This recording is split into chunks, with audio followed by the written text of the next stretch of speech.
Hello friends, आज हम लोग दोबारा से एक वीडियो लेके आए पार्ट 2 इस वीडियो का, जिसमें हम लोग क्लास 9 की ज्योग्राफी का पहला चैप्टर कवर कर रहे हैं, जिसमें हम लोग पढ़ेंगे shaping of the earth surface. इसका पहला टॉपिक मैंने एक वीडियो में बना रखा है, आप चाहे तो उसको जाके देख सकते हैं, क्योंकि उसमें मैंने कुछ पार्ट कवर कराए थे। उसके बाद का पार्ट हम लोग इस वीडियो में पढ़ेंगे। तो चलिए स्टार्ट करते हैं। हमने जैसे आपको बताया था कि इस जो चैप्टर है, इस चैप्टर में ये बताया जाता है कि अर्थ जो है हमारी, उसके अंदर बहुत सारी लेयर्स हैं। वो लेयर्स का नाम क्या है, वो किस चीज से मिलके बनी है, उनमें कैसी रॉक्स, उनमें कैसे मिनरल्स पाए जाते हैं, कौन सी लेयर का क्या नाम है, वो वगैरह वगैरह हम लोग पूरा पढ़ते हैं। तो स्टार्टिंग का जो लेक्चर है वीडियो का मेरे, जो मैंने इससे पहले बनाई है, वो अपलोड हो चुकी है, आप देख सकते हैं उसको। उसके बाद का ये टॉपिक है, जिसमें आज हम लोग पढ़ेंगे इनर कोर के बारे में। इस वीडियो में हम लोग इनर कोर के बारे में पढ़ेंगे। हम लोग पहली वीडियो में क्रस्ट, मेंटल और आउटर कोर के बारे में पढ़ चुके हैं। अब हम लोग पढ़ेंगे इनर कोर के बारे में। तो चलिए स्टार्ट करते हैं। इनर कोर है क्या, मैं आपको बता दूं। हम लोग बेटा पढ़ रहे हैं अर्थ के इंटीरियर के बारे में। यानी अगर आप देखिए, जैसे मान लीजिए अर्थ सरफेस है, अर्थ सरफेस के ऊपर हम लोग रहते हैं, यहाँ पे हमारे घर बने हुए हैं, यहाँ पे हम लोग रहते हैं। लेकिन अगर हम यहाँ से डिग करें, गड्ढा खोदे नीचे, तो हम लोग क्या पाएंगे, हम पाएंगे कि हमारी अर्थ अलग अलग लेयर में बनी है। यानी जैसे हम डिग करके अगर नीचे जाए, वैसे देखिए पॉसिबल नहीं है कि नीचे जैसे जैसे आप बढ़ते जाते हैं टेम्परेचर और प्रेशर बढ़ता जाता है, तो हम लोग नीचे तो नहीं रह सकते, हम लोग सरफेस पे रहते हैं। लेकिन अगर कोई भी नीचे डिग करे तो उसको क्या मिलेगा, अर्थ की अलग अलग लेयर्स मिलेंगी। अच्छा, इनके बारे में कैसे हमें पता चला, देखिए हम तो जान नहीं सकते, फिर भी हमें कैसे पता चला कि अर्थ के नीचे इतनी सारी लेयरें हैं। बहुत सारे सोर्सेज हैं, एक डायरेक्ट सोर्स है, एक इनडायरेक्ट सोर्स होते हैं, जैसे वोल्केनिक इरप्शन, अर्थक्वेक, इन सब के थ्रू हमें पता चलता है कि अर्थ की जो इंटीरियर है उसमें कौन सी लेयर्स हैं, कैसी हमारा अर्थ बना है, उनकी इंटीरियर कैसा है, वो हम लोग पढ़ेंगे। तो अर्थ का क्रस्ट, जी जो आउटर सरफेस होता है अर्थ का, जहां पे हम लोग रहते हैं, इसे बोलते हैं अर्थ क्रस्ट। ठीक है, क्रस्ट के बाद जो दूसरी लेयर आती है वो है मेंटल की, और मेंटल के बाद जो तीसरी लेयर आती है वो है कोर की, जिसमें पहले आउटर कोर आता है और उसके बाद इनर कोर आता है। मैं आपको बता दूं, इनर कोर अर्थ का इनर मोस्ट लेयर है, मतलब इनर कोर के बाद और कोई लेयर नहीं है। जैसे ये हमारा अर्थ है, ठीक है, ये क्रस्ट हो गया, इसके बाद ये मेंटल हो गया, ये आउटर कोर हो गया और ये इनर कोर हो गया। इनर कोर के बाद अब ये इनर कोर है, ये पूरा इनर मोस्ट पॉइंट है। इसके बाद से अगर आप और नीचे डिग करने का सोच रहे हैं तो आप भूल रहे हैं कि अर्थ हमारा सर्कुलर है। इसके नीचे अगर हम जाएंगे तो फिर से आउटर कोर आ जाएगा, फिर से मेंटल आ जाएगा, फिर से क्रस्ट आ जाएगा, और आप नॉर्थ पोल से साउथ पोल की ओर अपोजिट डायरेक्शन में आ जाएंगे। मतलब जो हमारा इनर कोर है ना, ये इनर कोर हमारा इनर मोस्ट लेयर होती है अर्थ की। इसके बाद अर्थ की कोई लेयर नहीं है। इसके बाद से आप फिर से उल्टा चलने लगते हो। मतलब इनर कोर के बाद अगर आप पूछे मैम कौन सी लेयर आएगी, तो दोबारा से आउटर कोर आ जाएगी, फिर मेंटल आ जाएगा, फिर क्रस्ट आ जाएगा, और अब हम लोग अर्थ के अपोजिट पोल पे आ जाएंगे। अगर हमने नॉर्थ पोल से स्टार्ट किया है तो हम साउथ पोल पे आ जाएंगे। तो आइए स्टार्ट करते हैं। पहले समझते हैं इनर कोर है क्या। तो इनर कोर जो है, इनर मोस्ट, सबसे अंदर, यही मतलब अर्थ के एकदम सेंटर पे कोई लेयर है तो वो कौन सी है, इनर कोर लेयर है, जो कि इनर मोस्ट है और सबसे हॉटेस्ट लेयर है हमारी अर्थ की, क्योंकि यहाँ पे टेम्परेचर और प्रेशर दोनों सबसे ज्यादा है, मैक्सिमम होता है यहाँ पे टेम्परेचर और प्रेशर। यहाँ पे मेनली कौन से मिनरल्स पाए जाते हैं, मैंने आपको बताया है, हर लेयर में कोई ना कोई मिनरल्स पाए जाते हैं। इस लेयर में भी 2 मिनरल्स पाए जाते हैं, जिसे आप शॉर्ट फॉर्म में नी से याद कर सकते हो। नी मतलब निकेल, एंड फे मतलब Fe मतलब फेरस, और फेरस किसे कहते हैं, आयरन को कहते हैं। ठीक है, तो निकल एंड फेरस है, यहाँ पे इनर कोर में मिनरल पाए जाते हैं। ये कौन सी स्टेट ऑफ मैटर में है, ये मैंने आपको पिछली वीडियो में भी बताया है।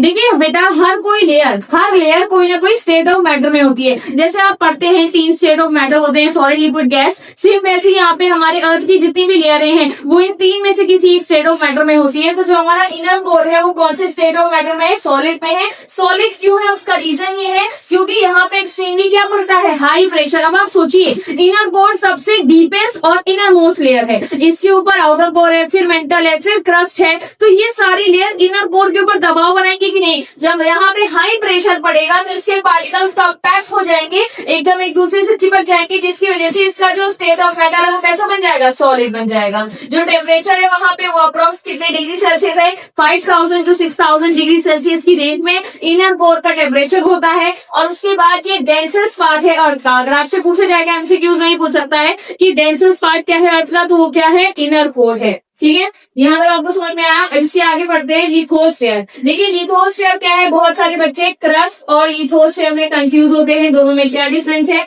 तो क्रस्ट और लिथोस्फीयर में मैं आपको डिफरेंस बता दूं। क्रस्ट के अंदर दो पार्ट आते हैं, एक कॉन्टिनेंटल क्रस्ट होती है और एक ओशनिक। दो तरीके की क्रस्ट होती है, कॉन्टिनेंटल और ओशनिक। लिथोस्फीयर क्या होता है? लिथोस्फीयर के अंदर पूरा क्रस्ट आता है। पूरा क्रस्ट का मतलब कॉन्टिनेंटल क्रस्ट भी आता है, ओशनिक क्रस्ट भी आता है, प्लस लिथोस्फीयर के अंदर अपर मेंटल भी आता है। जो अपर मेंटल यानी क्रस्ट के बाद तुरंत जो लेयर होगी वो मेंटल की होती है। मेंटल के अंदर दो लेयर होती हैं, एक अपर मेंटल होती है, एक लोअर मेंटल होती है। तो अपर मेंटल और पूरी क्रस्ट, इन दोनों को अगर आप जोड़ दें तो कौन सी लेयर बन जाएगी? लिथोस्फीयर। यानी लिथोस्फीयर किससे मिलकर बनी है? Lithosphere is composed of crust and upper mantle. Crust के अंदर both continental and oceanic crust plus upper mantle. लेकिन हमारी मेंटल किससे बनी है? मेंटल के अंदर दो लेयर हैं, upper mantle and lower mental. Upper mantle के अंदर जो मेंटल की अपर मेंटल वाली लेयर है उसके अंदर स्टेनोस्फीयर पाया जाता है और वो एक मैग्मा चैम्बर है। वो सेमी मॉल्टन स्टेट में होता है, ना तो वो पूरा लिक्विड है ना ही पूरा सॉलिड है। ठीक है, तो अभी हम लोग लिथोस्फीयर के बारे में पढ़ते हैं। तो देखिए, आप अर्थ सरफेस, आपने देखा ये अर्थ सरफेस है, ये आपका घर है, यहाँ पे आप रहते हो। तो बेटा इसी अर्थ सरफेस से जहाँ पे आप रहते हैं इसको आप 0 किलोमीटर मानिए, और यहाँ से अगर आप नीचे गड्ढा करते हुए 100 किलोमीटर तक जाएंगे, 0 से कितना 100 किलोमीटर तक जाएंगे, तो 0 से 100 किलोमीटर तक आपको जो भी लेयर मिलेगी वो और कोई नहीं बल्कि लिथोस्फीयर है। ठीक है, कौन सी लेयर होती है? लिथोस्फीयर। हमेशा याद रखिएगा कि ये जो लेयरें होती हैं इनका कोई डिस्टेंस नहीं होता है, इनकी थिकनेस बताई जाती है, इनको डिस्टेंस नहीं बोलते। ये जो मैंने रेंज आपको बताई 0 to 100 किलोमीटर, कोई डिस्टेंस नहीं है। डिस्टेंस तो सामने सामने होती है ना। जैसे अगर आप अर्थ सरफेस में, यहाँ पे आपका घर है, यहाँ से अगर आपको इस पॉइंट तक जाना है तो इसको आप डिस्टेंस बोलोगे, लेकिन आप तो गड्ढा खोद के नीचे जा रहे हो, ये तो थिकनेस हुई ना, ये तो डिग कर रहे हो, ये तो नीचे की बात कर रहे हो आप, तो ये थिकनेस है। लिथोस्फीयर की थिकनेस कितनी होती है? 0 से 100 किलोमीटर तक। हमारी जो क्रस्ट है वो ज्यादा थिक नहीं होती है, क्रस्ट तो यहाँ तक होती है, लेकिन बाकी जो हिस्सा है वो हमारा मेंटल का होता है। तो आपको इतना ध्यान रखना है कि लिथोस्फीयर के अंदर क्रस्ट भी आता है, प्लस जो अगली लेयर होती है मेंटल की, उसका ऊपर वाला पोर्शन यानी अपर मेंटल भी आता है। और इसकी थिकनेस याद रखनी है आपको, कहां से कहां तक है? 0 to 100 किलोमीटर तक इसकी थिकनेस होती है। अब ये जो लिथोस्फीयर है ये कौन सी स्टेट में है? रिजिड। रिजिड का मतलब होता है सॉलिड। ये अब आउटर लेयर में है, मतलब ये एक्सपोज है, ऐसा नहीं कि हमें दिखती नहीं है, एक्सपोज है। It is expose to us, means इसका मतलब है कि हमें शो करती है, हमें दिखती है, हमें पता है ये लेयर कहाँ पे मौजूद है। ये लेयर अर्थ सरफेस पे है जहाँ से हमको दिखता है, हम इसके ऊपर चल रहे हैं, ये लिथोस्फीयर है। लिथोस्फीयर कौन से स्टेट में? अब आप उसी को सोचिए, आप जिस रोड पे, जिस जमीन पे चलते हैं वो सॉलिड स्टेट में है, यानी रिजिड है। जो लिथोस्फीयर है ये रिजिड है, और ये कौन सी लेयर है? अर्थ की आउटर लेयर है जो हमें दिखती है। और ये किससे बनी है? Made up of crust and upper most mental. देखिए मैंने आपको बताया ना, लिथोस्फीयर किससे मिलकर बना है? दो चीजों से, क्रस्ट और अपर मेंटल। ठीक है, और ये किसके अंदर डिवाइड है? यही डिवाइड है अलग अलग पार्ट्स में। इसके डिवाइडेड पार्ट्स को ही टेक्टोनिक प्लेट्स कहते हैं। हमेशा रखना, अगर आपसे पूछा जाएगा what do you mean by tectonic plates, तो टेक्टोनिक प्लेट्स क्या होते हैं? लिथोस्फीयर को ही अगर आप छोटी छोटी प्लेट में डिवाइड कर दो, division of lithosphere, division of lithosphere is known as tectonic plates. अगर मान लीजिए ये लिथोस्फीयर है, ये लिथोस्फीयर, ये मान लीजिए अर्थ सरफेस है और ये लिथोस्फीयर की लेयरें हैं, तो लिथोस्फीयर अर्थ के इंटीरियर में अलग अलग पार्ट में डिवाइड है, और इस हर एक हिस्से को क्या बोलते हैं? टेक्टोनिक प्लेट्स बोलते हैं। ये टेक्टोनिक प्लेट्स कहलाएंगी। और ये किससे मिलकर बनी है? सॉलिड रॉक से। आपने देखा है पत्थर है, रॉक्स है, रॉक्स के ऊपर आप चलते हैं, सॉलिड रॉक से मिलकर बनी है। यही लिथोस्फीयर की जो लेयर है वो अलग अलग हिस्सों में टूट जाती है। लिथोस्फीयर की जो लेयर थी अलग अलग हिस्से में टूट गई, इस अलग अलग हिस्से को ही हम लोग क्या बोलते हैं? Tectonic plates. अब ये जो प्लेट्स है ना, ये स्टेनोस्फीयर के ऊपर मूव करती है। देखो है क्या, जैसे मैंने आपको बताया सबसे ऊपर क्रस्ट है। अब आप क्रस्ट और लिथोस्फीयर में कंफ्यूज मत होइए, क्रस्ट जो है उसी को लिथोस्फीयर भी कहा गया है, लेकिन अगर आप सिर्फ क्रस्ट की बात करते हैं तो कॉन्टिनेंटल और ओशनिक क्रस्ट आएगा। लिथोस्फीयर क्रस्ट को भी लेता है, अपर मेंटल को भी लेता है। 0 to 100 किलोमीटर तक जो डिस्टेंस है लेयर की वो लिथोस्फीयर की है, उससे कम में आपको सिर्फ क्रस्ट मिलेगा। लिथोस्फीयर के बाद नीचे जब आप आएंगे तो वहां लोअर मेंटल आता है। ठीक है, तो यहाँ पे आप एक चीज समझिएगा कि हमारा जो लिथोस्फीयर है, लिथोस्फीयर में मैंने आपको बताया कि ये अलग अलग प्लेट्स में डिवाइड है। अब ये जो अलग अलग प्लेट्स में डिवाइड है, इसके जस्ट नीचे स्टेनोस्फीयर की लेयर है, जो मैग्मा चैम्बर, मैग्मा चैम्बर है, स्टेनोस्फीयर की लेयर है। आप ऐसे समझिए कि मान लीजिए ये हमारा अर्थ सरफेस है, ऐसे ये हमारा अर्थ सरफेस है। ठीक, अब इस अर्थ सरफेस पे सबसे पहले कौन सी लेयर होगी? ये अर्थ सरफेस है जहां पे हम लोग का घर है। इसमें सबसे पहले कौन सी लेयर होती है? इसमें सबसे पहले लेयर होती है क्रस्ट। क्रस्ट के बाद अब ये ऊपर का जो सरफेस है इसे मैंने क्रस्ट कहा गया है, जो हमें दिख रहा है। लेकिन ये 0 किलोमीटर है सरफेस, यहाँ से लेके 100 किलोमीटर तक नीचे अगर आप आएंगे तो ये कौन सी लेयर है? ये है लिथोस्फीयर। अब ये 100 किलोमीटर तक सिर्फ आपका क्रस्ट नहीं है, बल्कि यहाँ से आपका चालू हो जाता है अपर मेंटल। अपर मेंटल भी है। अब ऐसा नहीं कि अपर मेंटल पूरा है, पूरा नहीं है, अपर मेंटल का भी थोड़ा हिस्सा आता है लिथोस्फीयर में। अब आप अपर मेंटल के भी जो बचा हुआ हिस्सा है वहां पे आप देखोगे तो वहां पर वो सॉलिड नहीं है। अब ये वाला जो हिस्सा है अपर मेंटल का, ये भी अपर मेंटल ही चल रहा है। अपर मेंटल का जो ये हिस्सा है ये कौन सी स्टेट में है? ये सेमी मोल्टन स्टेट में है। सेमी मोल्टन स्टेट का मतलब है ना तो ये पूरा सॉलिड है, neither it is solid nor it is liquid. ना तो ये सॉलिड है और ना ही ये लिक्विड है, ये सेमी मोल्टन स्टेट में है। और इस लेयर का जो नाम है वो क्या है? एस्थेनोस्फेयर। ये क्यों ऐसा है? ऐसा आखिर इसमें क्या पाया जाता है जिसकी वजह से सेमी मोल्टन है? तो बेटा इसके अंदर है मैग्मा। क्या भरा पड़ा है? मैग्मा भरा है। मैग्मा और वही जो वोल्केनो इरप्शन होता है तो आपने देखा है जो लावा निकलता है, लावा को ही जब वो अर्थ के अंदर होता है तो उसे मैग्मा कहते हैं, और जब वो वोल्केनो से इरप्ट होकर बाहर निकल आता है तब उसे लावा कहा जाता है। तो आपको एक चीज समझ में आ गई यहाँ पर क्या, कि ये जो सबसे ऊपर वाला पार्ट है दिस इज क्रस्ट, ठीक है। 0 to 100 kilometre this is lithosphere. अब उसके बाद लिथोस्फीयर के अंदर यहाँ से अपर मेंटल चालू है।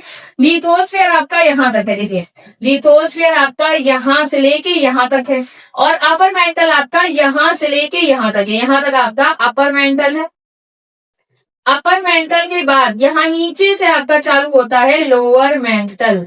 आपको हर एक लेयर का स्टेट ऑफ मैटर पता होना चाहिए। अब देखो क्रस्ट का स्टेट ऑफ मैटर क्या है? क्रस्ट जो है हमारी वो सॉलिड है, ठीक। लिथोस्फीयर भी क्या है? लिथोस्फीयर भी सॉलिड है। क्रस्ट भी क्या है? सॉलिड है, ठीक है। अभी जो अपर मेंटल है ये भी क्या है? ये भी सॉलिड है। लेकिन जो अपर मेंटल का जो नीचे वाला हिस्सा है जहाँ पे एस्थेनोस्फीयर मौजूद है ये कैसा है? ये सेमी मोल्टन है, ये सेमी मोल्टन स्टेट में है। अब इसके बाद जो नीचे लेयर आती है वो लेयर किस चीज की है? इसके बाद जो यहाँ पे नीचे लेयर आएगी ये वाली, ये लेयर है आपकी लोअर मेंटल की। अब ये जो लोअर मेंटल है ये कौन से स्टेट में है? ये फिर से सॉलिड स्टेट में। कौन से स्टेट में है? ये सॉलिड स्टेट में है।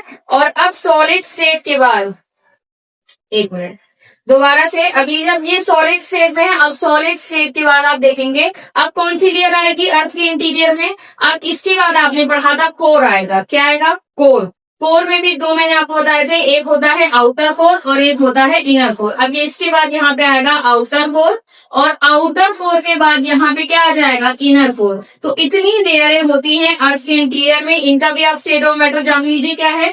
आउटर कोर आपका लिक्विड होता है और इनर कोर आपका सॉलिड होता है। इसके बाद से अब आप अगर कोई लेयर पूछेंगे तो दोबारा आप रिवर्स जाइएगा। इनर कोर के बाद दोबारा से आप नीचे आउटर कोर आएगा, फिर मेंटल आएगा, उसके बाद फिर से क्रस्ट। तो आप अर्थ के अपोजिट पोल पे आ चुके होंगे। समझ में आया? तो यहाँ पे आपको एक चीज समझ लेनी है कि जहाँ पे हम लोग रहते हैं, हम लोग जहाँ पे रह रहे हैं, जिस सरफेस पे चल रहे हैं वो किससे बनी है? क्रस्ट से बनी है। आप जमीन पे चलते हो ना तो कौन सी क्रस्ट पे चल रहे हो? कॉन्टिनेंटल। वही अगर आप समुद्र में हो तो आप कौन सी क्रस्ट पे होगे? आप कहोगे हम ओशनिक क्रस्ट पे हैं। भाई अब आप कहोगे मैम ओशन में कैसे? उसमें तो पानी है, वो कैसे सॉलिड है? बेटा पानी है। एक ओशन कैसे बनता है? जब बहुत बड़ा गड्ढा हो जाता है, ज्योग्राफी की भाषा में गड्ढा को डिप्रेशन कहते हैं। जब बहुत बड़ा गड्ढा हो जाता है तो समुद्र के भी आप अगर आप समतल एकदम बॉटम पे जाएंगे ना तो वहां पे भी आपको एक टाइम पे जमीन मिलेगी। तो जो समुद्र के नीचे एकदम सतह पे बॉटम पे जो जमीन मौजूद है वो ओशनिक क्रस्ट है, ठीक है। और जिसपे हम चलते हैं वो कॉन्टिनेंटल क्रस्ट है। तो कॉन्टिनेंटल क्रस्ट और ओशनिक क्रस्ट आपको समझ में आया? दो क्रस्ट होती है जिसपे हम चलते हैं, जो सरफेस पे हम चल रहे हैं, जहाँ पे हमारा घर बना है वो क्रस्ट है। वहां से लेके अगर अर्थ के नीचे हम 0 से 100 किलोमीटर तक जाएं तो हमें कौन सी लेयर मिलेगी? लिथोस्फीयर। लिथोस्फीयर जो है क्रस्ट को भी कवर करती है और अपर मेंटल का भी कुछ हिस्सा कवर करती है। अपर मेंटल का ये वो हिस्सा कवर करती है जो कौन से स्टेट ऑफ मैटर में है? सॉलिड में। अपर मेंटल अभी खत्म नहीं हुआ है, अपर मेंटल यहाँ तक है। देखिए अपर मेंटल यहाँ तक है, ये आपका अपर मेंटल है। अब अपर मेंटल के अंदर लिथोस्फीयर का कुछ हिस्सा आया और इसके नीचे अब यहाँ पे मैग्मा चैम्बर है, जो कि सोर्स है वोल्केनिक इरप्शन का। Magma chamber is the source of volcanic eruption, यानी जब भी वोल्केनो इरप्ट होता है ना, तो यहीं से मैग्मा बाहर जाता है, जो कि लावा निकलता है, लावा बन के निकलता है। बनना क्या है, उसका नाम वही है। यहाँ से मैग्मा निकलेगा, बाहर जाएगा तो उसे लावा कहा जाएगा, ठीक है। तो ये आपने देखा कि मैग्मा चैम्बर है। अब उसके बाद नीचे ये अपर मेंटल हो गया, ये हिस्सा आपका था अपर मेंटल, ठीक है। इसके बाद नीचे आते हैं लोअर मेंटल, ये कौन से स्टेट ऑफ मैटर में, सॉलिड में। इसके बाद आउटर कोर आएगा, ये कौन से स्टेट ऑफ मैटर में, लिक्विड में। इसके बाद इनर कोर आएगा, ये कौन से स्टेट ऑफ मैटर में है, सॉलिड में। अब एक और चीज सबसे इंपॉर्टेंट जो मैं यहाँ लिखने वाले, यहाँ पे आपको ध्यान रखना है कौन सी लेयर में कौन से मिनरल पाए जाते हैं। तो ये जो क्रस्ट है ना, क्रस्ट में पाया जाता है कॉन्टिनेंटल क्रस्ट में पाया जाता है सियाल, और ओशनिक क्रस्ट में पाया जाता है सीमा। सियाल, सीमा मतलब सियाल, SI मतलब सिलिका, और AL का मतलब होता है एल्यूमिनियम। ये दो मिनरल पाए जाते हैं। सीमा का मतलब, SI का मतलब वही है सिलिका, और Na का मतलब होता है मैग्नीशियम। सेम वैसे ही जो हमारा अपर मेंटल है, यहाँ पे भी क्या पाया जाता है, सीमा पाया जाता है, यानी सिलिका एंड मैग्नीशियम। जो हमारा लोअर मेंटल है उसमें भी वही पाया, पूरे मेंटल में वही पाया जाता है, सीमा, ठीक है। आउटर कोर में क्या पाया जाता है, यहाँ पे पाया जाता है नीफे, और इनर कोर में भी क्या पाया जाता है, नीफे, ठीक है। ये आपको ध्यान रखना है, मैंने मिनरल बता दी कहाँ पे क्या पाया जाता है। ये आपको लेयरें समझ में आ गई है। पहले क्रस्ट होगा, क्रस्ट के अंदर लिथोस्फीयर आता है, क्रस्ट के बाद मेंटल आता है, मेंटल का जो अपर मेंटल वाला पोर्शन है और क्रस्ट, यहाँ से लेके यहाँ तक ये लिथोस्फीयर है। इसके बाद अपर मेंटल का ही कुछ हिस्सा जिसमें एस्थेनोस्फीयर है, उसके बाद लोअर मेंटल आता है, फिर आउटर कोर, फिर इनर कोर, ठीक है। यहाँ तक समझ में आ गया। अब हम लोग पढ़ेंगे एस्थेनोस्फीयर के बारे में। तो मैंने आपको बताया बेटा, यहाँ पे देखो एस्थेनोस्फीयर ये है, इसे एस्थेनोस्फीयर कहते हैं। अब थोड़ा हम लोग जूम करते हैं, देखो हम लोग यहाँ पे समझते हैं। हमने अभी आपको बताया कि ये जो है हमारा, मान लीजिए ये क्रस्ट था हमारा, ठीक है, 0 to 100, यहाँ तक ये है हमारा लिथोस्फीयर। ये क्या है, लिथोस्फीयर। लिथोस्फीयर के अंदर क्या है, ये सॉलिड है, ये सॉलिड रॉक से मिलकर बना है, बड़े बड़े पत्थर है इसमें, पूरी रॉक से लेयर बनी है, ठीक है। अब लिथोस्फीयर के जस्ट नीचे कौन सी लेयर है, इसके जस्ट नीचे बेटा एक ऐसी लेयर है जो सॉलिड नहीं है, वो सेमी मोल्टन है, मतलब पूरा पानी भी नहीं है। आपने शहद का नाम सुना होगा, शहद कैसा होता है, सेमी मोल्टन होता है ना। अगर आप शहद को बहाएं और पानी को बहाएं तो आप देखेंगे पानी का फ्लो तेज से होगा, लेकिन शहद उतनी तेजी से नहीं फ्लो करेगा, क्योंकि शहद सेमी मोल्टन है, वो पूरा लिक्विड नहीं है। वैसे ही हमारा जो एस्थेनोस्फीयर का लेयर है वो भी कैसा है, शहद की तरह सेमी मोल्टन है, ठीक है, सेमी मोल्टन स्टेट में है। तो ये तुरंत फ्लो नहीं करता, इसके अंदर का जो मैग्मा है वो फ्लो नहीं करता, उसकी विस्कोसिटी ज्यादा है। अब क्या करेंगे, देखो ये जो लिथोस्फीयर था, लिथोस्फीयर मैंने आपको बताया ये किससे मिलकर बना है, it is made up of solid rocks, it is made up of solid rocks. अब यही रॉक्स जो है अलग अलग पार्ट में डिवाइड है। लिथोस्फीयर की जो रॉक्स है ना बेटा, ये अलग अलग पार्ट में डिवाइड है, एंड दिस ई division is known as plate tectonic. और इस हर एक डिवाइडेड पार्ट को, इस हर एक हिस्से को हम लोग क्या बोलते हैं, प्लेट टेक्टोनिक्स। अब देखो ये जो प्लेट टेक्टोनिक्स है ये क्या है, ये सॉलिड है बेटा। अब अगर कोई सॉलिड चीज नीचे किसी लिक्विड स्टेट पे अगर बैठा दी जाए तो आपको पता है वो मूव करेगी। अगर मान लीजिए यहाँ पे एस्थेनोस्फीयर लिक्विड है, इसके ऊपर सॉलिड प्लेटें, सॉलिड रॉक्स बैठी हैं, अगर इनमें कोई मूवमेंट होगा, इस लिक्विड में कोई मूवमेंट होगा, तो इस लिक्विड के सेमी मोल्टन स्टेट में कोई मूवमेंट होगा, तो ऊपर वाली भी हल्की सी मूवमेंट आएगी, प्लेट्स भी मूव करेंगी। तो एस्थेनोस्फीयर में मूवमेंट होता है, और ये मूवमेंट किसकी वजह से होता है, यहाँ पे कन्वेक्टिव करंट्स बनती हैं। कन्वेक्टिव करंट्स का मतलब सिंपल है, यहाँ पे आप इतना समझ लो, कन्वेक्टिव करंट्स का मतलब है कि यहाँ पर सर्कुलर मोशन में आपका मैग्मा मूव करता है। यहाँ पे सर्कुलर मोशन क्रिएट होता है मैग्मा का, मैग्मा ऐसे मूव करता है, रोटेट करता है, और इसके मूव करने की वजह से जो ऊपर प्लेट टेक्टोनिक्स है इनमें भी क्या आता है, मूवमेंट आता है। प्लेट टेक्टोनिक्स मूव करती हैं, और प्लेट टेक्टोनिक्स का मूवमेंट का पूरा कारण कौन है, एस्थेनोस्फीयर में बनने वाला कन्वेक्टिव करंट्स। कन्वेक्टिव करंट्स जो है अर्थ के अंदर जो प्लेट टेक्टोनिक्स है इनको मूव कराती है। यहाँ तक बात समझ में आ गई। तो अब हम लोग लोग पढ़ेंगे एस्थेनोस्फीयर के बारे में, उस सेमी मोल्टन लेयर के बारे में जिसके बारे में हम लोग इतनी देर से बात कर रहे हैं। अब देखिए एस्थेनोस्फीयर जो है ये सबसे हॉट है। क्यों हॉट है? रीजन क्योंकि इसके अंदर क्या पाया जाता है? मैग्मा। और ये कैसा है? Partially molten. Partially means semi, मैंने अभी सेमी बोला ना, सेमी मतलब हाफ, मतलब थोड़ा, आधा, ठीक है। तो पार्शियली मोल्टन है यानी पूरा लिक्विड नहीं है, थोड़ा लिक्विड है, थोड़ा सॉलिड की तरह है। सेमी पार्शियली मोल्टन लेयर है। और ये कहाँ की है? ये आपसे एमसीक्यूज में पूछा जा सकता है। एस्थेनोस्फीयर कौन सी लेयर का हिस्सा है? तो अपर मेंटल का है, ये याद रखना। कौन सी लेयर का हिस्सा है? अपर मेंटल का। और ये किसके नीचे है? इट इज जस्ट बीनीथ, किसके नीचे? लिथोस्फीयर। अभी मैंने डायग्राम से आपको बताया ना, लिथोस्फीयर के जस्ट नीचे कौन सी लेयर है? एस्थेनोस्फीयर है, ठीक है। उसके बाद that enables the movement of plate tectonic. Enables मतलब मैंने आपको बताया ना कि ये जो आपका एस्थेनोस्फीयर है ये भी मूव कराता है प्लेट टेक्टोनिक्स को, जब उनके अंदर क्या बनती है? Convective currents. अब ये जो आपका एस्थेनोस्फीयर है it is made up of semi molten rocks. कैसी? देखिए हर लेयर बेटा पत्थरों से ही बनी है, लेकिन ये कौन से पत्थर से बनी है? Semi molten. यहाँ पे जो रॉक्स है वो फ्लो करते हैं, लेकिन कैसे? स्लोली। स्लोली की जगह आप एक और वर्ड यूज कर सकते हैं, इट इज फ्लो ग्रेजुअली। अब ये जो टेक्टोनिक प्लेट्स हैं ये फ्लोट करती हैं और मूव करती हैं इस लेयर में। मैंने आपको बताया था क्योंकि एस्थेनोस्फीयर के ऊपर हमारी प्लेट टेक्टोनिक्स है, तो प्लेट टेक्टोनिक्स में मूवमेंट होगा। उसका मेन रीजन कौन होगा? एस्थेनोस्फीयर में बनने वाली convective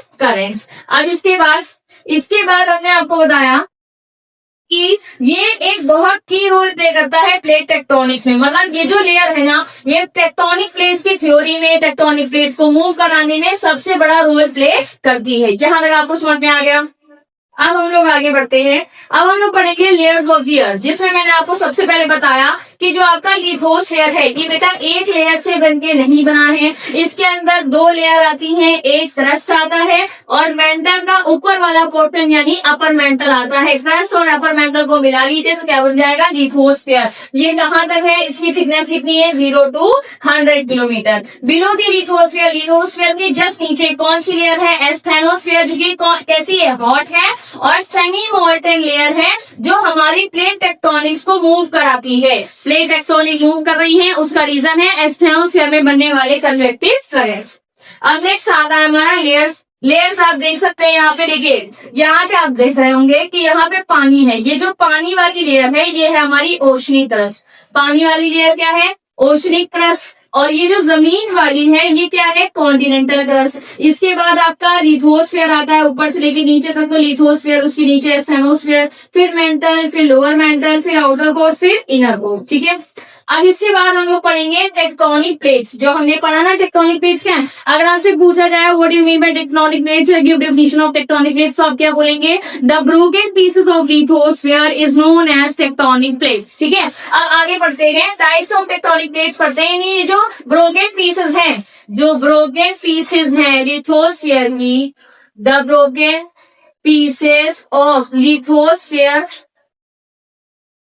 the broken pieces of lithosphere is known as tectonic plate। अब देखो सबसे पहले यहाँ पे आएगा कॉन्टिनेंटल प्लेट्स। कॉन्टिनेंटल प्लेट्स वो होती हैं, अगर मान लीजिए हम आपने कॉन्टिनेंट पढ़ा है, क्लास 6 में ही पढ़ा होगा, the large mass of land area is known as continent. अब ये जो कॉन्टिनेंट है जमीन का एक टुकड़ा, अगर जमीन का टुकड़ा एक प्लेट बनता है, जमीन का एक टुकड़ा एक प्लेट बनता है तो उसे क्या बोलेंगे? कॉन्टिनेंटल प्लेट, जिसमें सिर्फ क्या होते हैं? कॉन्टिनेंट्स।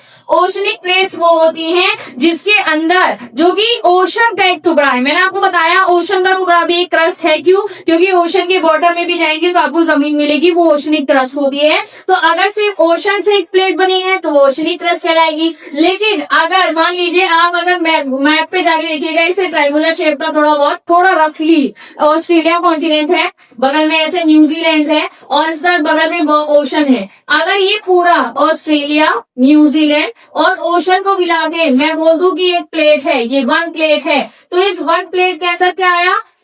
एक कॉन्टिनेंट आया और एक कॉन्टिनेंट, ये जो लैंड एरिया है यानी दो कॉन्टिनेंटल क्रस्ट आए और क्या आया? ओशनिक क्रस्ट भी आया। तो ये तो कॉन्टिनेंटल क्रस्ट भी है, ओशनिक क्रस्ट भी है, तो इसका नाम क्या है? तो इसका नाम है मिक्स प्लेट। मिक्स प्लेट वो होती है जिसके अंदर कॉन्टिनेंट भी होते हैं और ओशन भी होते हैं, ठीक है।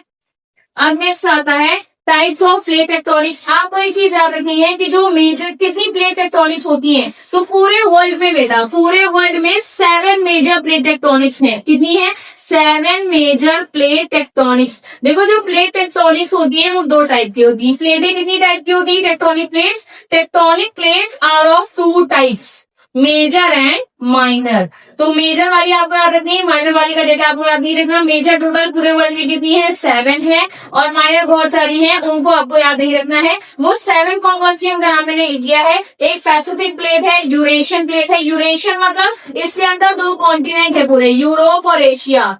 Europe plus Asia leads to Eurasian. African plate है, नॉर्थ अमेरिकन है, साउथ अमेरिकन है, इंडो ऑस्ट्रेलियन है। याद रखेंगे एमसीक्यूज में अगर आपसे पूछा जाता है कि इंडिया जो कंट्री है, इंडिया का जो लैंड मास है वो कौन से कॉन्टिनेंट का हिस्सा है, कौन से प्लेट टेक्टोनिक का हिस्सा। कॉन्टिनेंट तो पता है ना आपको, इंडिया एशिया कॉन्टिनेंट के अंदर आता है। लेकिन अगर आपसे पूछा जाए कि इंडिया कौन से प्लेट टेक्टोनिक का हिस्सा है, कौन सी प्लेट का हिस्सा है इंडिया, कौन सी, इंडिया की प्लेट का नाम क्या है, तो इंडिया की प्लेट का नाम आप क्या बोलेंगे? Indo Australian. India country is part of Indo Australian plate. और उसके बाद अंटार्कटिक। अब यहाँ पे देखिए मैंने एक मैप बनाया है, ये नॉर्थ अमेरिकन है major plate, South American major plate, Pacific, ये सारी मेजर प्लेट्स हैं। मैं माइनर प्लेट सबको बनाती हूँ। कैरिबियन एक माइनर प्लेट है, कोको एक माइनर प्लेट है, नास्का माइनर प्लेट है, स्कॉटिया प्लेट माइनर है, अरेबियन, सोमाली, फिलिपिन, ये सारी माइनर प्लेट्स हैं। ठीक है, आप इंडो ऑस्ट्रेलियन एक साथ बोला है, ये पूरा इंडिया कौन सी प्लेट के अंदर आएगा? इंडो ऑस्ट्रेलियन प्लेट के अंदर आएगा। ठीक है, तो हम लोग पढ़ेंगे कि प्लेट्स क्यों मूव करती हैं। तो मैंने आपको बताया टेक्टोनिक प्लेट्स का मूवमेंट होता है because of convective currents. Convective current बोलिए, कन्वेंशन करंट्स बोलिए, ठीक है। अब देखो यहाँ पे क्या है, heat from the earth core. Earth के कोर से जो हीट आ रही है ये क्या करती है, ये मोल्टेन मटेरियल को, जो कि कहाँ में मौजूद है? एस्थेनोस्फीयर में जो मोल्टेन मटेरियल मौजूद है मेंटल के अंदर, उसको राइज होता है। मतलब जो हमारा मैग्मा है वो क्या करता है, वो राइज करता है। It will rise above because of heat. Heat की वजह से मैग्मा जो है ऊपर की ओर उठता है, और जब ये ऊपर की ओर उठता है उसके बाद जैसे ये ठंडा पड़ जाता है दोबारा से फिर से ये नीचे आके सिंक कर जाता है। सिंक करना, ये जो प्रोसेस है ये सर्कुलेशन में कंटिन्यूस चलती है। जो मैग्मा होता है वो पहले ऊपर की ओर उठता है, फिर वो कूल डाउन होकर नीचे आ जाता है, फिर वो ऊपर की ओर उठता है। ऐसे करके एक सर्कुलर मोशन में क्या करता है, यहाँ पे एक कन्वेक्टिव करंट्स बनती हैं जो कि पुश करती हैं टेक्टोनिक प्लेट्स को। पुश भी करती हैं, पुल भी करती हैं किसको? टेक्टोनिक प्लेट्स को। तो आप देख सकते हैं मैग्मा यहाँ से राइज करता है, जैसे ही ठंडा होता है दोबारा नीचे आ जाता है, सिंक कर जाता है। मैग्मा राइज करता है, देखो यहाँ से राइज किया और ये वाला सिंक करने वाला डायरेक्शन है। ये वाला जो डायरेक्शन है आपको दिख रहा है, ये मैग्मा के राइज करने वाला है। ये डायरेक्शन मैग्मा के राइज करने का है और ये सिंक करने का है। This one is for rise and this one is for sink. ठीक है, यहाँ पे क्या है आपको दिख रहा है, यहाँ पे आपको एक चीज दिख पा रही है कि यहाँ से आपका मैग्मा ऊपर की ओर राइज करता है, जैसे ही टेम्परेचर डाउन होता है दोबारा से मैग्मा नीचे आ जाता है। तो मैग्मा एक बार ऊपर जा रहा है, नीचे आ रहा है, ऊपर जा रहा है, नीचे आ रहा है। तो इस तरीके से सर्कुलर क्या बन जाती है, सर्कुलर करंट बन जाती है। और यही सर्कुलर करंट ऊपर मौजूद टेक्टोनिक प्लेट्स को पुश करती है और पुल करती है, जिसकी वजह से टेक्टोनिक प्लेट में क्या आता है, मूवमेंट आता है। समझ गए? अब नेक्स्ट आता है टाइप्स ऑफ प्लेट बाउंड्री। अब प्लेट बाउंड्री होता क्या है बेटा, तो समझो ये जो प्लेट्स है ना, मैंने आपको बताया लिथोस्फीयर भी जो था ये अलग अलग पार्ट में डिवाइड था, जिन्हें हमने प्लेट कहा। अब ये जो प्लेट्स हैं, अगर मान लीजिए ये प्लेट ए है और ये प्लेट बी है, 2 प्लेटें हैं ए और बी।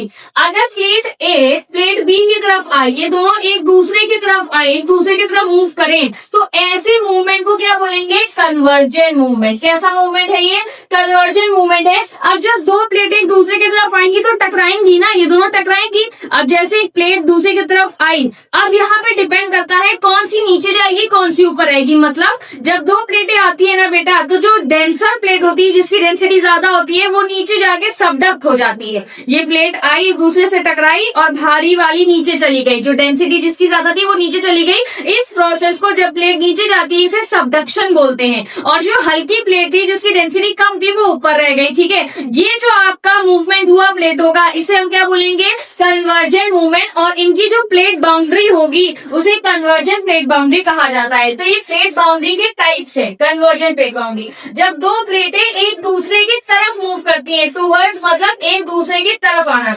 अब यहाँ पे मान लीजिए दोनों कॉन्टिनेंटल प्लेट थी, यानी ये भी जमीन वाली लैंड से बनी, ये भी जमीन वाली, दोनों कॉन्टिनेंटल प्लेट एक दूसरे से टकराई। जब दो कॉन्टिनेंटल प्लेट टकराती हैं तो बीच की कुछ रॉक्स टूटेंगी और मैंने आपको बताया जिस मान लीजिए प्लेट यहाँ आ रही थी, एक प्लेट यहाँ आ रही थी, ये वाली हल्की थी ऊपर आ गई और नीचे वाली यहाँ पे सिंक कर गई, ये डेंसर थी, है ना। अब यहाँ पे इनके टकराने की वजह से यहाँ पे कुछ माउंटेन बनते हैं। देखिए जब दो प्लेटें टकराएंगी तो हो सकता है रॉक्स ऊपर की ओर उठ जाए, ऐसे आगे भारी टकराए और ऊपर की ओर रॉक्स उठ जाए। जब रॉक्स ऊपर की ओर उठते हैं तो वो क्या बनाते हैं, फोल्ड माउंटेन्स का फॉर्मेशन होता है। किसका फॉर्मेशन होता है, फोल्ड माउंटेन्स का फॉर्मेशन होता है। जैसे हिमालय, हिमालय किसका एग्जांपल है, आप बोल सकते हैं Himalaya is the example of fold mountain, ठीक है। अब उसके बाद अगर यही देखो ये हिमालय याद रखना, माउंटेन कब बनेगा, माउंटेन तब बनेगा जब कॉन्टिनेंटल प्लेट टकराएंगी। लेकिन अगर मान लो ओशनिक और कॉन्टिनेंटल टकराए तो, यानी एक पानी वाली प्लेट और एक कॉन्टिनेंटल वाली प्लेट अगर एक दूसरे से टकराए तो वहां पे क्या आएगा, उनके टकराने की वजह से वोल्केनिक इरप्शन होगा, नीचे का मैग्मा ऊपर आ जाएगा, ज्वालामुखी विस्फोट होगा। और क्या होगा, जब दो प्लेटें एक दूसरे से टकराती हैं भयंकर आवाज टक्कर होती है तो उसी से अर्थक्वेक भी आता है, कोलिजन होता है। ये दोनों प्लेटें टकराएंगी तो उसे कोलिजन कहते हैं, कोलाइड करेंगी। जब ये कोलाइड करेंगी तो अर्थक्वेक आएगा और सडन मूवमेंट होगा प्लेट टेक्टोनिक्स की और बहुत सारी चीजें जो अर्थ सरफेस पे है वो भी डिस्ट्रॉय होने लगेगी, ठीक है। आगे आपको समझ में आया। एक और चीज आप याद रखना, ये जितने भी नेचुरल डिजास्टर हैं जो कि आप पढ़ते हो, नेचुरल डिजास्टर में वोल्केनिक इरप्शन, वोल्केनो, और ये जो आप अर्थक्वेक पढ़ते हो, ये दोनों के दोनों होता है प्लेट टेक्टोनिक के मूवमेंट की वजह से। याद रखना, जब भी प्लेट टेक्टोनिक मूव करती है तो इनकी मूवमेंट की वजह से ही आते हैं नेचुरल डिजास्टर, ठीक है। अब दूसरी टाइप आती है डाइवर्जेंट प्लेट बाउंड्री।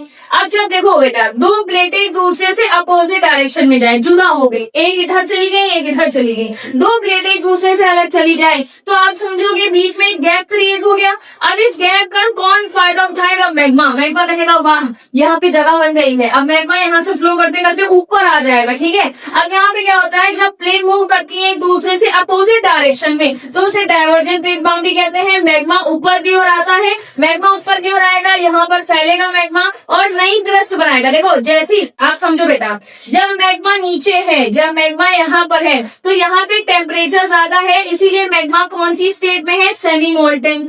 लेकिन जैसे ही मैग्मा ऊपर आता है अर्थ की सरफेस पे तो अर्थ की सरफेस पे टेम्परेचर क्या है, कम है, तो यहाँ पर जैसे ही मैग्मा आएगा वो क्या हो जाएगा, कूल्स डाउन होगा और जैसे ही ठंडा होगा तुरंत ही क्या हो जाएगा, सॉलिडिफाई हो जाएगा, तुरंत ये जम जाएगा। ठंडा होने के बाद आपका मैग्मा यहाँ पर लावा बन के जम जाता है और यहाँ पर नई क्रस्ट बनाएगा। अब ये ठंडा होने के बाद नई रॉक बनेगा ना, पूरी एक नई लेयर बन जाएगी ठंडा होने के बाद, जिसे बोलेंगे नई क्रस्ट बनी है। तो यहाँ पे नई क्रस्ट बनती है, इसका एग्जांपल है मिड अटलांटिक रिज। वर्ल्ड में आप देखेंगे मिड अटलांटिक रिज वो बनी है डाइवर्जेंट प्लेट बाउंड्री की वजह से।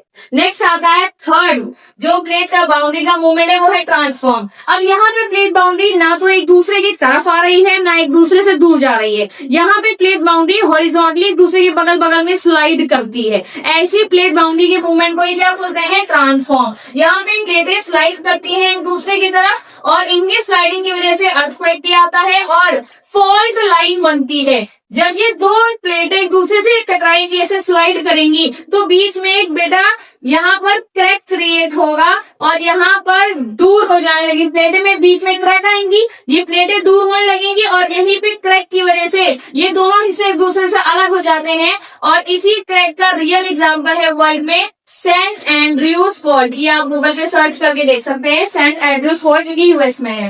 अब आता है नेचुरल डिजास्टर। मैंने आपको बताया जितने भी नेचुरल डिजास्टर हैं सबका रीजन कौन है, प्लेट टेक्टोनिक का मूवमेंट। प्लेट टेक्टोनिक मूव करती है और क्या लाती है, नेचुरल डिजास्टर जैसे वोल्केनिक इरप्शन और अर्थक्वेक, ठीक है। अब आते हैं ज्यादातर जो अर्थक्वेक है और जो ज्यादातर वोल्केनिक इरप्शन होते हैं वो कहाँ पे होते हैं, अलोंग दी प्लेट बाउंड्रीज। मतलब देखो जैसे मान लो बेटा एक ये प्लेट थी, एक ये प्लेट है, अब इन दोनों प्लेट के कौन से हिस्से पे सबसे ज्यादा अर्थक्वेक आएगा, तो आप कहोगे मैं यहाँ आएगा क्या, यहाँ आएगा क्या, बीच में आएगा ना। अंतर कहीं नहीं आएगा। ये जो बाउंड्री है ना, जहां से दो प्लेटें जुड़ी हैं, इसे प्लेट बाउंड्री कहते हैं। ये जो बाउंड्री वाला एरिया है, यहीं पे सबसे ज्यादा अर्थक्वेक आते हैं और यहीं पे सबसे ज्यादा वोल्केनिक इरप्शन होता है, क्योंकि जब इन दोनों प्लेटों में मूवमेंट आएगा तो सबसे पहले ये वाली रॉक ब्रेक होती है। इसमें सबसे पहले सडन मूवमेंट, सडन शेक होता है। तो सबसे ज्यादा क्रिटिकल और प्रोन एरिया कौन सा है, सेंसिटिव एरिया, ये प्लेट बाउंड्री होती है। तो सबसे ज्यादा वोल्केनिक इरप्शन और अर्थक्वेक कहाँ आएगा, प्लेट बाउंड्री पे। स्पेशली पूरे वर्ल्ड में कहाँ पे आता है, पैसिफिक ओशन में आता है, जो कि एक एरिया है जिसे रिंग ऑफ फायर भी कहते हैं।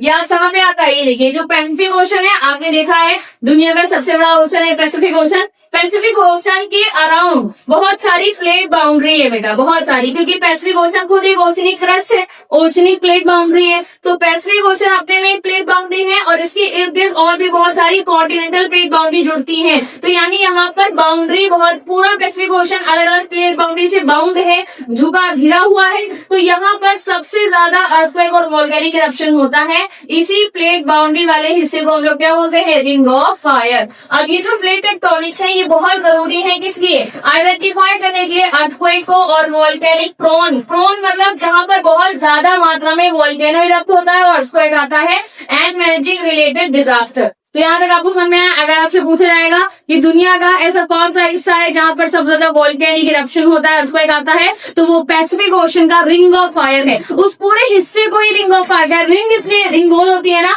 तो यहाँ पे आप देखेंगे कि इसका स्ट्रक्चर भी कैसा है, सर्कुलर है, और यहाँ पे सबसे ज्यादा अर्थक्वेक और वोल्केनिक इरप्शन होता है, इस वजह से इसे कहते हैं रिंग ऑफ फायर। ठीक, अब नेक्स्ट आता है, अब नेक्स्ट प्रोसेस हम लोग पढ़ेंगे वेदरिंग और इरोजन। देखिए जो आपकी बुक में है चैप्टर, हम लोग वो टॉपिक कवर कर रहे हैं। तो पहला है आपका वेदरिंग, फिर है इरोजन। वेदरिंग क्या होगी, देखिए वेदरिंग का मतलब होता है जब एक, जैसे मान लीजिए पत्थर है, ये पत्थर यहाँ रखा हुआ था, अब यहाँ पर सूरज आ रहा है, सनलाइट पड़ रही है, बारिश हो रही है, बारिश पड़ रही है, हवा चल रही है, इन सब की वजह से लगातार, ये देखिए वेदरिंग एक दिन का प्रोसेस नहीं है, आपको लगता है वन डे प्रोसेस है ना, it takes years long time, years long, बहुत समय लगता है। एक पत्थर एक जगह पे पड़ा है, उसमें धूप पड़ती है डेली, बारिश हो रही है, हवा चल रही है, तो धीरे धीरे करके जो पत्थर है ना, ये इन सब चीजों को एक्सपोज है। एक्सपोज मतलब ये सब चीजें इसके ऊपर डायरेक्टली एक्ट कर रही है, जिसकी वजह से ये जो पत्थर है समय के बार बार धीरे धीरे टूटने लगता है। जैसे मान लीजिए हीट, वाटर, विंड लगातार कंसिस्टेंटली अगर एक पत्थर के ऊपर पड़ेगा तो नीचे थोड़ा थोड़ा पहले क्रैक आने लगेंगे, दरार आएगी। ये दरार आएगी, जब ये बारिश होगी तो वाटर ड्रॉपलेट्स इस दरार के सहारे नीचे अंदर आएगी। जब ये वाटर ड्रॉपलेट्स अंदर आएंगी तो आपको पता है वाटर ड्रॉपलेट्स प्रेशर एक्सर्ट करती हैं, और वाटर ड्रॉपलेट जब अंदर से प्रेशर एक्सर्ट करेंगी तो ये रॉक क्या हो जाएगी, ब्रेक हो जाएगी।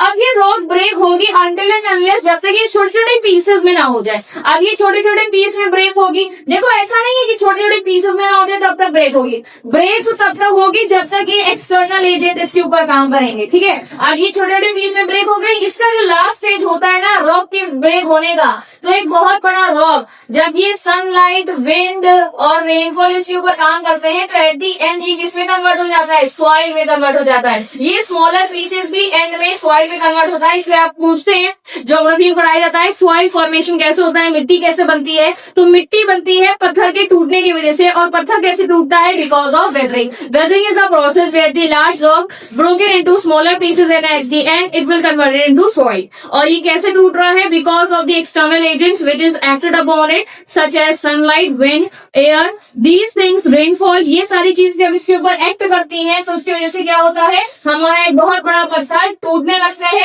और टूट के स्मॉलर पीसेस में बढ़ जाता है। और ये पूरा प्रोसेस जो वेदरिंग का है, जिसमें एक बड़ी सी रॉक छोटे छोटे पीसेस में टूट जाती है और एट दी एंड ये किसमें कन्वर्ट हो जाता है, सॉइल में कन्वर्ट हो जाता है। इस पूरे प्रोसेस में आप एक चीज देख पाएंगे कि जहां पर रॉक मौजूद थी वो वहीं पे है, रॉक ने मूव नहीं किया। क्या रॉक का ट्रांसपोर्टेशन हुआ है कि वो राजस्थान में टूटना चालू हुई उसके बाद जाके वो भोपाल में पहुंच गई, ऐसा नहीं है। वो जहां पे टूट रही है वहीं पे एंड में भी वो सॉइल बनेगी। मतलब हमारे रॉक का वेदरिंग प्रोसेस में कोई ट्रांसपोर्टेशन नहीं होता है, वो एक जगह से दूसरी जगह नहीं जाती है, वो उसी जगह पे रह के उसके ऊपर पूरा प्रोसेस होता है। ठीक है, आगे बढ़ते हैं। नेक्स्ट आता है टाइप्स ऑफ वेदरिंग। देखिए जो वेदरिंग होती है, जो हमारा रॉक टूट रहा है, इट इज ब्रोकन। तो ये जो टूट रहा है कितनी तरीके से टूट सकता है, 3 तरीके से हमारे रॉक टूट सकते हैं। एक फिजिकल वेदरिंग होता है, केमिकल होता है, तीसरा बायोलॉजिकल। अब ये जो फिजिकल वेदरिंग है ये कैसे होता है, तो मैंने आपको बताया जैसे टेम्परेचर चेंज हो जाए, टेम्परेचर बढ़ गया तो बोलेंगे गर्मी है, हीट पड़ रही है। टेम्परेचर कम हो गया तो बोलेंगे सर्दी है, फॉग आ रही है, जिसे बोलते हैं कोहरा हो रहा है। तो टेम्परेचर के बढ़ने घटने की वजह से फ्रॉस्ट आता है, जैसे बर्फ जम जाए, हवा चले या रेनफॉल। ये जो मैंने एक्सटर्नल एजेंट्स आपको बताया, इन सब की वजह से अगर कोई पत्थर टूट जाए, यानी पीछे जो आपने एग्जाम्पल पढ़ा, इन सब की वजह से पत्थर टूट रहा था, तो कौन सी टाइप की वेदरिंग है, this is known as physical weathering. ये फिजिकल वेदरिंग है जो एक्सटर्नल एजेंट की वजह से टूटती है। अब समझते हैं केमिकल वेदरिंग क्या है। एक चीज हमेशा रखना बेटा कि जो रॉक्स होते हैं, रॉक्स के अंदर कोई ना कोई मिनरल जरूर पाया जाता है। Rocks is always made up of some types of mineral, mineral से मिलकर बना होता है। तो ये जो रॉक है ये किसी टाइप की मिनरल से मिलकर बना है, ठीक है। अब ये जो मिनरल है ये चेंज होता है। मिनरल क्या होगा, अब समझो, मान लीजिए ये पत्थर है और ये जो पत्थर है इसके अंदर किसी प्रकार का मिनरल है। मान लीजिए लाइमस्टोन है, लाइमस्टोन आप जानते हैं चूना पत्थर कहते हैं। इसके अंदर कैल्शियम कार्बोनेट होता है, CaCO3। अब ये कैल्शियम कार्बोनेट, मान लीजिए बारिश हुई, आपको पता है बारिश में जो चूना होता है ये घुल जाता है, it will dissolve with water. तो ये जो चूना पत्थर है ये क्या है, बारिश हुई और चूना पत्थर का पूरा चूना क्या है, डिसॉल्व हो गया। तो यानी पानी से एक्सटर्नल एजेंट के साथ कौन रिएक्ट किया, हमारे रॉक के अंदर का मौजूद मिनरल रिएक्ट करता है और उसकी वजह से वो डिसॉल्व हो गया, वो पत्थर छोटे छोटे पार्ट में टूट गया। तो आप समझेंगे यहाँ पे कोई एक्सटर्नल एजेंट काम नहीं किया, यहाँ पे इसका मिनरल खुद रिएक्ट किया है एक्सटर्नल एजेंट से। तो अगर कोई मिनरल किसी भी रॉक्स का वो खुद चेंज हो जाए या रिएक्ट करे वाटर से, एयर से, एसिड से और फिर ये टूट जाए, तो इसे बोलेंगे केमिकल वेदरिंग। बायोलॉजिकल वेदरिंग कब होती है, ये तब होती है जैसे मान लीजिए कोई प्लांट है, कोई पेड़ है, वो कोई पेड़ पत्थर के ऊपर, आप यहाँ पे देख सकते हैं कि एक पत्थर था उसमें एक पेड़ होगा, अब उसकी रूट्स ऐसे हो गई कि वो पूरे पत्थर को उसने तोड़ दिया। तो प्लांट जो है, हाँ, प्लांट की जो रूट्स हैं वो भी एक पत्थर को तोड़ सकती हैं। तो उससे हमारा जब पत्थर टूटेगा तो उसे हम क्या बोलेंगे, बायोलॉजिकल वेदरिंग। किसी एनिमल की वजह से भी हो सकता है, माइक्रो ऑर्गेनिज्म की वजह से भी होता है। माइक्रो ऑर्गेनिज्म में आपने लीचन का नाम सुना है, जो ये चिपक जाता है, आपने देखा है। देखिए हर माइक्रो ऑर्गेनिज्म किसी प्रकार का एक्सक्रीटा या बोलिए कोई भी लिक्विड या कुछ भी निकालता है, जब वो एक्सक्रीटा रिलीज करता है अपनी बॉडी से तो उस एक्सक्रीटा के अंदर केमिकल मौजूद होता है और फिर वो केमिकल रिएक्ट करता है तो हमारे रॉक्स को क्या कर देता है, वो तोड़ देता है। तो वेदरिंग एक बहुत इंपॉर्टेंट रोल प्ले करता है हमारे अर्थ सरफेस को बनाने के लिए। कैसे वेदरिंग, कैसे अर्थ सरफेस को बनाना है, देखो बेटा, जब वेदरिंग होगी तो रॉक टूटेगा, रॉक टूटेगा तो क्या बनेगा, सॉइल बनेगा। और सॉइल क्या बनाएगा, अल्टीमेटली सॉइल अर्थ का सरफेस तो बनाएगा, सतह तो बनाएगा सॉइल, और क्या बनाएगा, एंड में इट विल मेक सॉइल। समझ गए। अब नेक्स्ट आता है, ये फोटोज हमने लगा दी है फिजिकल, केमिकल और बायोलॉजिकल वेदरिंग की। अब इसके बाद आता है इरोजन। तो देखो इरोजन क्या है, अगर कोई एक, मान लो ये एक जगह थी, राजस्थान मान लेते हैं, राजस्थान एक जगह है जहां पर आपको पता है कैसी सॉइल पाई जाती है, सैंडी सॉइल, रेत पाई जाती है। अब यहाँ राजस्थान में जो रेत पाई गई, मान लो हवा चली बहुत तेज, तो ये जो सैंडी सॉइल थी ये उड़ेगी, हाँ डेफिनेटली। अगर हवा चली बहुत तेज ऐसे करके हवा चली तो ये रेत यहाँ से उड़ के मान लो यहाँ पे आ गई, यहाँ से उड़ के, और मान लो ये गड्ढा था, मान लीजिए ये पूरा रेगिस्तान इलाका है, यहाँ पे बहुत सारी जो है सैंडी सॉइल मौजूद है, ठीक है, यहाँ पे सैंडी सॉइल मौजूद है और यहाँ से ये गड्ढा है, ठीक है, आप देख सकते हैं यहाँ से एक गड्ढा है। अब देखिए जो सैंडी सॉइल है, ये हवा चली, जब यहाँ पे हवा चली तो आप देखेंगे कि जो सैंड थी ये उड़ के कहाँ आ गई, ये सैंड उड़ के यहाँ पे आ गई, सैंड यहाँ पे आ गई, यहाँ की सारी सैंड उड़ के यहाँ पे आ गई, यहाँ पे डिप्रेशन था, गड्ढा था, वहां पर आकर ये सैंड भर गई, ठीक है। अब ये सैंड यहाँ पूरी भरती गई और ये तब तक भरती गई जब तक ये लेवल अप ना हो जाए, मतलब ये पूरा जब तक बराबर ना हो जाए, अर्थ के सरफेस के बराबर ना आ जाए, तब तक यहाँ पे सैंड भरता गया। अब देखिए यहाँ से सैंड की जो टॉप लेयर थी वो रिमूव हुई, इस प्रोसेस को क्या कहेंगे, the removal of top layer of soil, the removal of top layer of soil.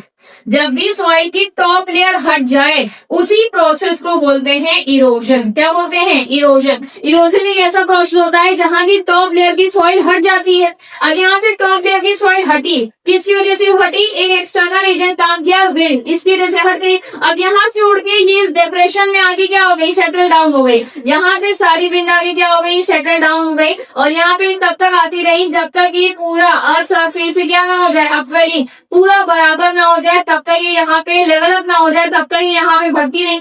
अब देखिए यहाँ पे वही बोला गया है, इरोजन एक ऐसा प्रोसेस होता है जिसमें जो सॉइल होता है, रॉक भी हो सकती है, और सरफेस में जो भी मटेरियल मौजूद है अर्थ के सरफेस पे, उन सबको यहाँ से उड़ा ले जाती है, ट्रांसपोर्ट करती है, और दूसरी जगह पे कौन ले जाता है? Natural agent. इरोजन में भी वही नेचुरल एजेंट काम करते हैं। विंड इरोजन कर सकता है, ठीक है, रेनफॉल होता है, वाटर होता है, ये सब इरोजन करती है, ठीक है। तो ये क्या करती है? इरोजन और वेदरिंग में अंतर ये है कि वेदरिंग एक ही जगह पे रॉक को तोड़ के सॉइल बनाता है, लेकिन इरोजन के अंदर ट्रांसपोर्टेशन होता है। यानी हमने आपको बताया ना कि यहाँ की मिट्टी उड़ी, यहाँ की मिट्टी उड़ी, लेकिन उड़ के उसने इस गड्ढे को भरा, तो यहाँ पे डिस्टेंस है ना, यानी ट्रांसपोर्टेशन हुआ होगा, यहाँ से उड़ के यहाँ आई होगी, लेकिन वेदरिंग में ट्रांसपोर्टेशन नहीं होगा, इरोजन में होता है। तो यहाँ पे वही बोला गया है कि जो इरोजन है एक ऐसा प्रोसेस है जहां पर चाहे सॉइल हो, चाहे पत्थर हो, या सरफेस में जो भी मटेरियल मौजूद हो, ये उड़ के चले जाते हैं दूसरी जगह पे, और इनको ले जाने वाले कौन है? नेचुरल एजेंट्स हैं। वेदरिंग की तरह नहीं, इरोजन में मूवमेंट होता है ब्रोकन मटेरियल का, लेकिन वेदरिंग में ब्रोकन मटेरियल का मूवमेंट नहीं होता है, ठीक है। आप आगे समझते हैं इरोजन कितने टाइप के हैं। तो यहाँ पे आप देख सकते हैं 4 टाइप है। Water erosion. वाटर इरोजन यानी अगर सॉइल, रॉक या सरफेस मटेरियल वाटर के द्वारा लेके चले जाएं, जैसे बाय रिवर्स, रेन या ओशन में इसके थ्रू ये सारे मटेरियल एक जगह से दूसरी जगह चले जाए, इनका मूवमेंट हो, तो उसे वाटर इरोजन कहेंगे। सॉइल, रॉक और सरफेस मटेरियल का मूवमेंट अगर हवा की वजह से है तो इसे क्या बोलेंगे? Wind erosion. सॉइल, रॉक और सरफेस मटेरियल का मूवमेंट अगर आइस की वजह से है तो उसे बोलेंगे ग्लेशियर इरोजन। सॉइल, रॉक और सरफेस मटेरियल का मूवमेंट अगर तटीय इलाके पे, तट जानते हैं, जैसे आपने इंडिया का मैप देखा है, पेनिनसुला देखा है आपने, तो तट वो इलाका, इसे कोस्ट कहते हैं, वो हिस्सा होता है जहां से जमीन किसको टच कर रही होती है? समुद्र को। अब आपने देखा है समुद्र की वेव्स आती हैं तो वो यहाँ के हिस्से को निकाली जा सकती है, फ्लडिंग होती है तब तो भयंकर पूरा हिस्सा लेके चली जाती है। अभी करंटली आपने देखा आसम में भी फ्लड आया हुआ है, तो ये पूरा यहाँ का हिस्सा क्या करती है? निकाल के ले जाएगी, पूरा रिमूव कर देगी। तो इसे क्या बोलेंगे? सी वेव्स यहाँ से आते हैं और पूरी शोर लाइन को ही रिमूव करके, शोर लाइन के जितनी भी रॉक सरफेस है, रॉक्स है, सॉइल है, सबको एक साथ ले जाते हैं, तो उसे बोलेंगे कोस्टल इरोजन। अब नेक्स्ट आता है हमारा टाइप्स ऑफ इरोजन। क्या हमने यहाँ फोटो लगा दी है, आप देख सकते हैं। इसके बाद आता है इरोजन का इम्पैक्ट क्या है, मतलब ये जो टॉप लेयर हट रही है इसका इम्पैक्ट इंसानों पे है। अब आप कहेंगे कि अगर मैम हट रही है टॉप लेयर, जिससे हमें क्या फर्क पड़ेगा? फर्क पड़ेगा। देखिए, अगर कभी भी कोई भी टॉप सॉइल हट जाए और मान लो वो फर्टाइल सॉइल हो, फर्टाइल यानी उपजाऊ मिट्टी हो, अगर वो उपजाऊ मिट्टी है यानी बहुत फर्टाइल है, वहां पे अच्छी खासी खेती बाड़ी हो सकती है, अगर वही हवा के थ्रू मिट्टी उड़ के चली जाए तो आपको पता है आप जब भी एग्रीकल्चर करोगे, जो भी क्रॉप उगाओगे, उसकी जो ईल्ड होगी, फसल वो कम आएगी, उसकी क्वालिटी बेकार आएगी, क्योंकि उपजाऊ मिट्टी तो उड़ के चली गई। उसके बाद आप जानते हैं अगर मान लीजिए बारिश हो जाए, बाढ़ आ जाए, तो उसकी वजह से जमीन की अच्छी खासी मिट्टी वॉश अवे हो जाती है, पानी अपने साथ उस मिट्टी को ले जाता है। And roads near river and coast, इसकी वजह से भी अच्छी खासी लैंड वॉश हो जाती है। Destabilises land in construction and mining area, कहीं पे अगर कंस्ट्रक्शन हो रहा है, कहीं पे माइनिंग हो रहा है, तो उसकी वजह से भी लैंड क्या है? डिस्टेबलाइज हो जाती है। माइनिंग आपने सुना है, कोयले की खुदाई करते हैं, जब खुदाई करते हैं तो अंदर तक जब खोदते हैं तो आपको पता है रूफ टॉप और नीचे बॉटम में वेकेंट हो जाता है, जगह खाली हो जाती है, तो डर होता है कि रूफ नीचे गिर जाएगा, कोलैप्स कर जाएगी रूफ। माइनिंग एरिया की वजह से भी पूरी लैंड डिस्टेबलाइज नहीं होती, हिलती है, डिस्टेबलाइज हो जाती है। डैमेजेस होता है टूरिज्म को, फिशिंग को और फर्टाइल लैंड को, इरोजन की वजह से। अभी यहाँ तक समझ में आ गया। ग्रेडिएशन क्या है? तो मैंने अभी आपको एक प्रोसेस बताया अगर मान लीजिए यहाँ से मिट्टी उड़ के ट्रांसपोर्ट करके एक जगह जाके बैठ गई, सेटल डाउन हो गई। अगर उड़ने से लेके सेटल डाउन होने तक इस पूरे प्रोसेस को अगर आप नाम दें तो उसे ग्रेडेशन बोलेंगे। सिर्फ अगर उड़ के एक जगह पे आई है, एक जगह से रिमूव, टॉप सॉइल से रिमूव हुई, उसे इरोजन कहते हैं। एक जगह पे रॉक टूटा, उसे वेदरिंग कहते हैं। लेकिन रिमूव होकर ट्रांसपोर्ट होकर दूसरी जगह पे आगे सेटल डाउन हो जाए तो उसे पूरे लास्ट तक स्टेप पॉसिबल हो तो उसे बोलते हैं ग्रेडेशन। तो अब यहाँ पे ग्रेडेशन कौन करता है, एजेंट्स कौन कौन से हैं? तो जो ग्रेडेशन करते हैं वो नेचुरल फोर्सेस ही हैं, जो वियर डाउन करते हैं, ट्रांसपोर्ट करते हैं और डिपॉजिट करते हैं मटेरियल्स को अर्थ सरफेस पे, जो हेल्प करते हैं उस अर्थ सरफेस को लेवल अप होने के लिए, खासकर जो डिप्रेशन इलाके जा करते हैं वहां पे। मेन एजेंट्स कौन से हैं? Running water, glacier, wind, waves और ग्राउंड वाटर, ये सब ग्रेडेशन करने में हेल्प करते हैं। तो रनिंग वाटर देख लीजिए। रनिंग वाटर जैसे आपने देखा रिवर्स, देखो रिवर और लेक में ये डिफरेंस होता है कि जो रिवर होती है ये रनिंग वाटर होता है, इसमें मूवमेंट होता है, पानी मूव करता है लगातार। लेकिन जो लेक होती है इसमें स्टैग्नेंट वाटर होता है। स्टैग्नेंट मतलब एक जगह पे रुका हुआ है। पॉन्ड छोटा होता है, पॉन्ड का ही बड़ा वर्जन लेक है, तो ये स्टैग्नेंट वाटर होता है। लेकिन जो आपका रिवर होता है ये मूव करता है, करंटली फ्लो करता है, देख सकते हैं। तो जो रिवर होता है, आपको पता है जब नदी बहती है तो अपने साथ हर एक हिस्से को, वहां की मिट्टी को, कंकड़ पत्थर को, देखिए रिवर अपने साथ जो भी कंकड़ पट्टी मिट्टी सब लेके चलती है उसे सेडिमेंट्स कहते हैं। तो जो रिवर अपने साथ सेडिमेंट्स लेके आती है, रिवर शेप करती है लैंड को, किसके थ्रू? इरोजन के थ्रू, ट्रांसपोर्टेशन के थ्रू, डिपोजिशन के थ्रू, किसके through? Across the 3 stages, 3 stages के अक्रॉस। देखिए जब भी कोई नदी निकलती है, जैसे मान लीजिए नदी पहाड़ों से निकलती है, तो पहाड़ से जो नदी निकलती है वो 3 स्टेजेस पे उसकी लाइफ डिवाइड है।